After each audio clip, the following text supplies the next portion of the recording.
नमस्कार सबैजनालाई मेरो युट्युब च्यानल जीवन यात्रामा। आज म बाँकेमा छु। केही सहज र केही विकसित देखिए पनि सामाजिक जनचेतनामूलक शैक्षिक स्तर उन्नति हुन सकिरहेको देखिँदैन। दाइजोका कारण बुहारी जलाइएको, बुहारी मारेको, श्रीमती मारेको, श्रीमती जलाइएको।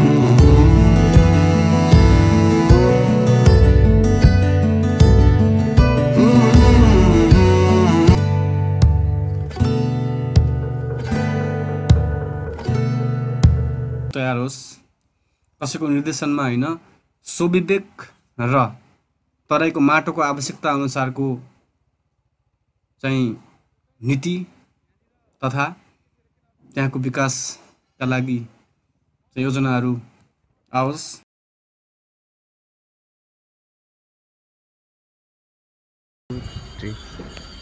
नमस्कार सबैजनालाई मेरो युट्युब च्यानल जीवन यात्रामा। आज म बाँकेमा छु, नेपालगञ्जमा। आज राप्तीपारीको सेरोफेरो ग्रामीण बस्तीमा, तराईको ग्रामीण बस्तीमा चाहिँ हामी घुम्नेछौँ। तराईको समस्या, यहाँको सुन्दरता सबै जे जति छ लिएर आउँ। नेपालको अन्न भण्डार भनिने तराई क्षेत्र कृषियोग्य जमिनले मात्र भरिपूर्ण नभई सामाजिक सांस्कृतिक रूपले पनि विविधताले भरिएको छ। यस क्षेत्रमा मुख्य गरी थारू, राजवंशी, मुसहर, चमार, यादव, तेली, माझी, भानुक लगायत अन्य थुप्रै जातिको बसोबास रहेको पाइन्छ।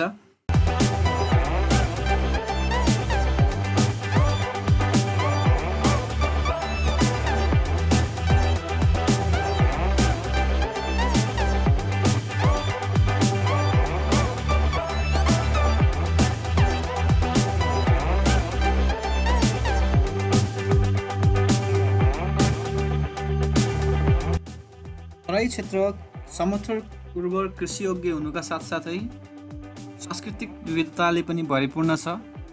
यहाँ थारू, भोजपुरी, मैथिली, अवधी संस्कृति रहेको पाइन्छ। यसका साथसाथै नेपालको कुल भूभागको 70% भूभाग ओगटेको यो क्षेत्र नेपालको अन्न भण्डार भन्ने गरिन्छ। यहाँ धान, मकै, गहुँ, मसुरो, अडहर जस्ता अन्नबाली सँगसँगै जुट, सुर्ती तथा उखु जस्ता नगदी बालीहरू प्रशस्त मात्रामा उब्जाउ हुन्छ। यिनी कारखाना लगायत अन्य कारखानाहरू पनि राज्यका यसै क्षेत्रमा अवस्थित छन्। अहिलेको वर्गीकरण अनुसार तराईमा 21वटा जिल्ला रहेका छन्। पहिला 20वटा थियो, जसमा अहिले नवलपरासी 2टा जिल्ला भइसकेपछि 21वटा जिल्ला भएका छन्। पूर्वी तराईमा राजवंशी, चमार, यादव, माझीको बाहुल्यता रहेको छ भने पश्चिम तराईमा थारू जातिको बाहुल्यता रहेको छ। र पूर्वी र पश्चिम तराईमा बस्ने चाहिँ एउटै जातको पनि रीतिस्थिति र रहनसहन अलि फरक देखिन्छ। जस्तो नेपालको पूर्वी तराईमा बस्ने थारू र पश्चिम तराईमा बस्ने थारूहरूमा समानताका साथसाथै भिन्नताहरू पनि धेरै नै रहेको पाइन्छ। यसले के देखाउँछ भन्दा बस्ने ठाउँ र आफ्नो वरिपरिको वातावरणले रीतिस्थिति, रहनसहन तथा सांस्कृतिक रूपमा चाहिँ भिन्नता आउने गर्छ। कोसीटप्पु वन्यजन्तु आरक्ष, पर्सा राष्ट्रिय निकुञ्ज, चितवन राष्ट्रिय निकुञ्ज, बाँके राष्ट्रिय निकुञ्ज, बर्दिया राष्ट्रिय निकुञ्ज र शुक्लाफाटा राष्ट्रिय निकुञ्ज सहित तराईमा अन्य धेरै संरक्षित क्षेत्रहरू छन्, जसमा नेपालमा मात्र पाउने एकसिङे गैंडा, घरियालहरू लगायत धेरैभन्दा धेरै प्रजातिका चराहरू र दुर्लभ वन्यजन्तुहरू यस क्षेत्रमा पाइने गर्छ।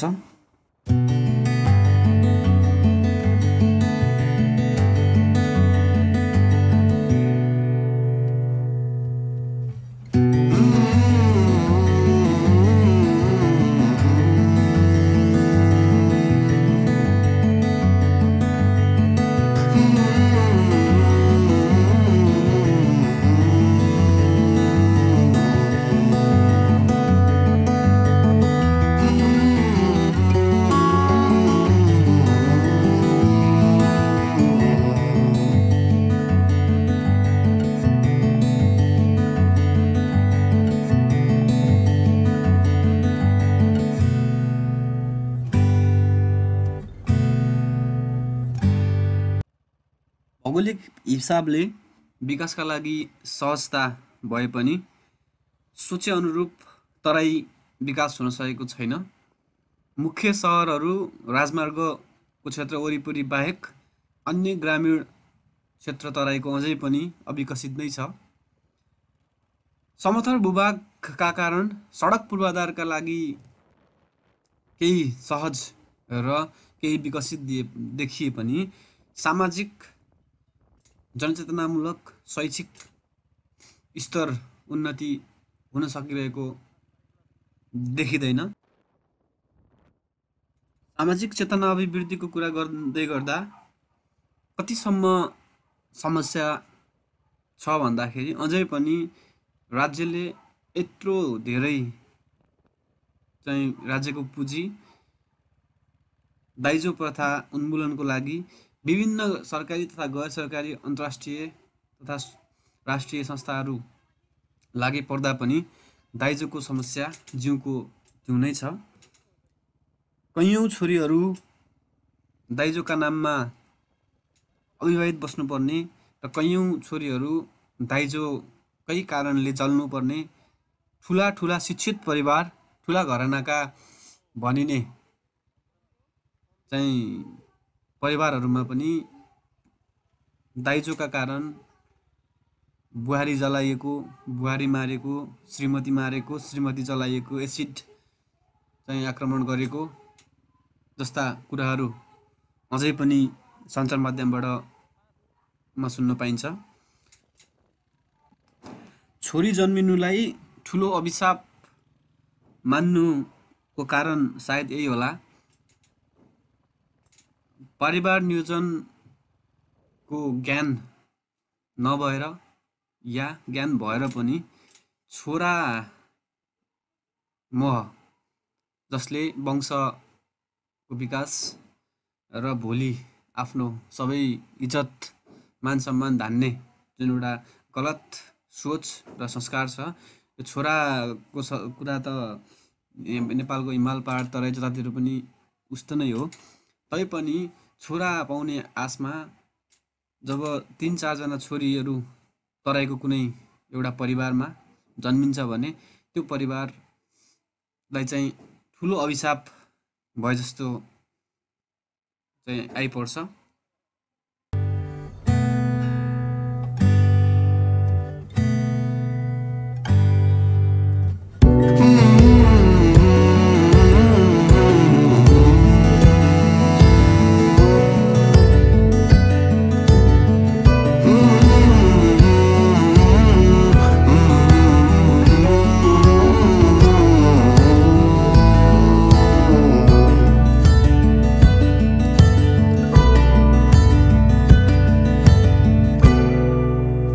यसको कारण यो छ कि छोरीहरूलाई दाइजो अनुरूपको ज्वाइँ भेटाउनु। कतिपय तराईवासी साथीभाइहरूसँग सङ्गत भएअनुसार कुराकानी गर्दै जाँदा डक्टरको रेट दाइजो यति, इन्जिनियरको रेट दाइजोमा यति, सामान्य अरू ब्याचलरको पढेको यति, प्राविधिक पढेको यति र त्यही अनुरूप जागिर अनुसार दाइजोको रेट हुँदो रहेछ। बुझ्नमा आए अनुसार कतिपय अवस्थामा यसलाई हाँसोको रूपमा पनि लिइयो, तर वास्तविक यसको मर्म बुझ्न तराई छिर्नुपर्छ। वास्तविक यसको पीडा बुझ्न त्यो परिवारको ठाउँमा आफूलाई राखेर हेर्नुपर्छ, जसमा एउटा रिक्सा चालक, एउटा कपाल काट्ने नाईको घरमा 3-4 जना छोरी छ भने उसले छोरीको बिहे गर्न के कसरी व्यवस्थापन गर्न सक्ला र ऊमाथि आइपरेको सङ्कट के हो भन्ने कुरा त्यसबाट बुझ्न सकिन्छ।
धनी वर्ग र गरिब वर्ग तराईमा पनि एकदमै धेरै नै विद्यमान छ। धनी हुँदै जाने, गरिब झन् गरिब हुँदै जाने परिपाटी तराईमा अझ धेरै चरितार्थ छ। एउटा रिक्सावालाको छोराले त्यही बाउको बुढो रिक्सा सम्हाल्नु पर्ने, एउटा लेबर कुली काम गरेर खानेले कुली काम नै गर्नुपर्ने जस्तो परिपाटी अझै विद्यमान छ। यसका लागि हुनुपर्ने शैक्षिक विकास, चेतनाको अभिवृद्धि तथा राजनीतिक चेतना, राजनीतिक परिवर्तन जति हुन पर्ने थियो त्यति हुन नसकेको देखिन्छ। नेपालको राजनीतिक आन्दोलनहरूमा तराईवासीहरूको ठुलो योगदान रहेको छ। 36 साल जनमत सङ्ग्रह, 40 सालको जनआन्दोलन, 2062 को जनआन्दोलनहरूलाई हेर्दा पनि तराईबाट नेतृत्व गर्ने राजनीतिक नेतृत्वले बाचा गरे अनुरूप र तराईवासीको आकाङ्क्षा अनुरूप काम गर्न नसकिरहेको अवस्था देखिन्छ।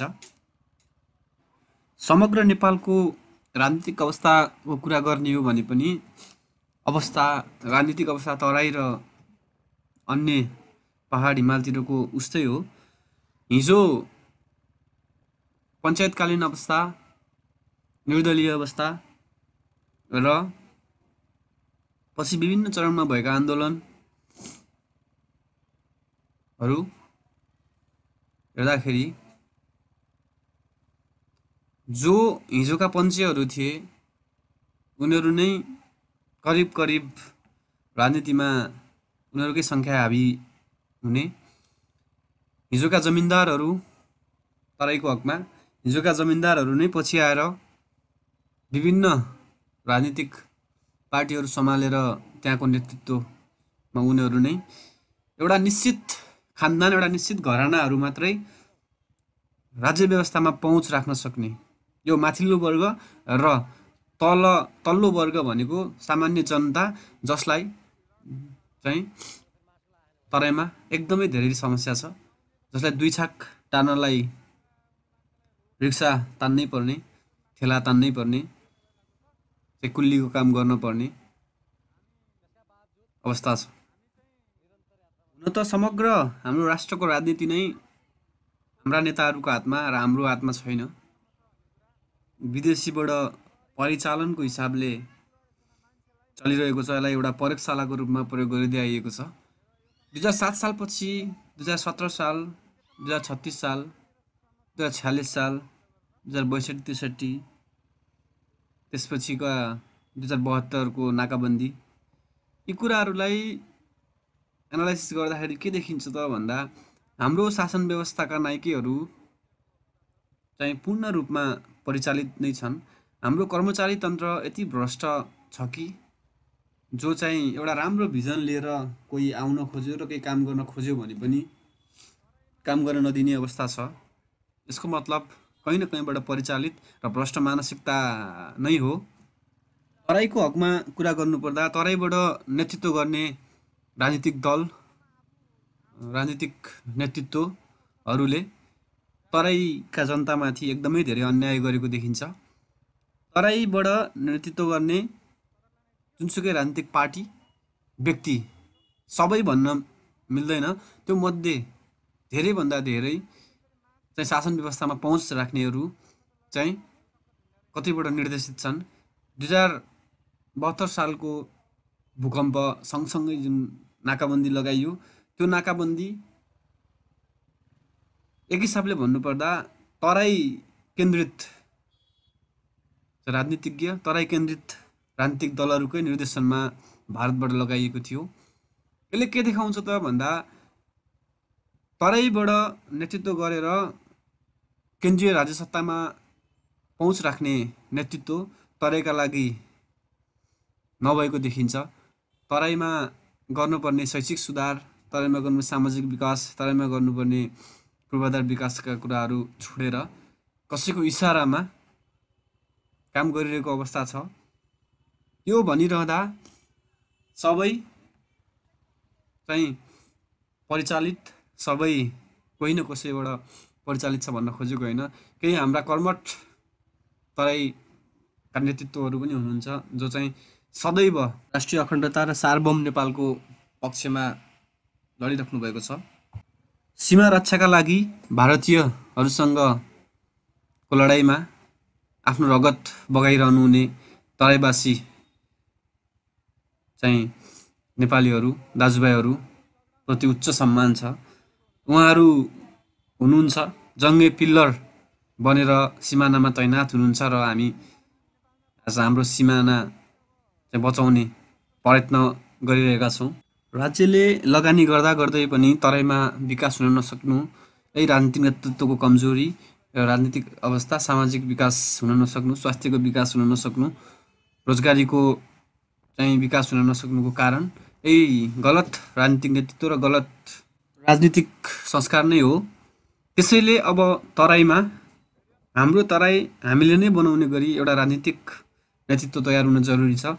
विभिन्न राजनीतिक पार्टी तथा दलहरूबाट राजनीतिमा होमिएका तराईवासी युवा साथीहरू तथा समग्र देशभक्त राजनीतिज्ञमा मेरो देशभक्ति सलाम छ।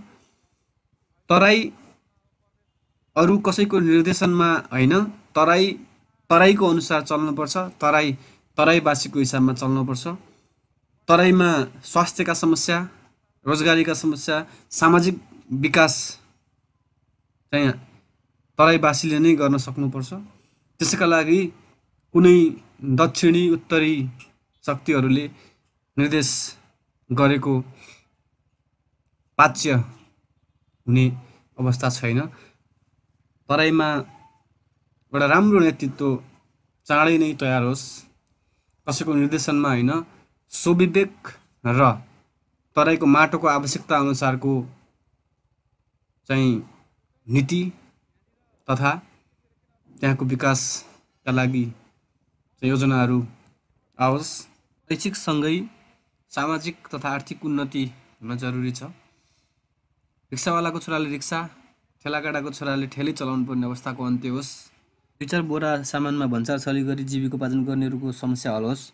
दाइजो प्रथा जस्ता सामाजिक अपराधहरू चाँडै रोकियोस्। तराईको समग्र विकास र समृद्ध तराई देख्न पाइयोस्। शुभकामनाका साथै धन्यवाद।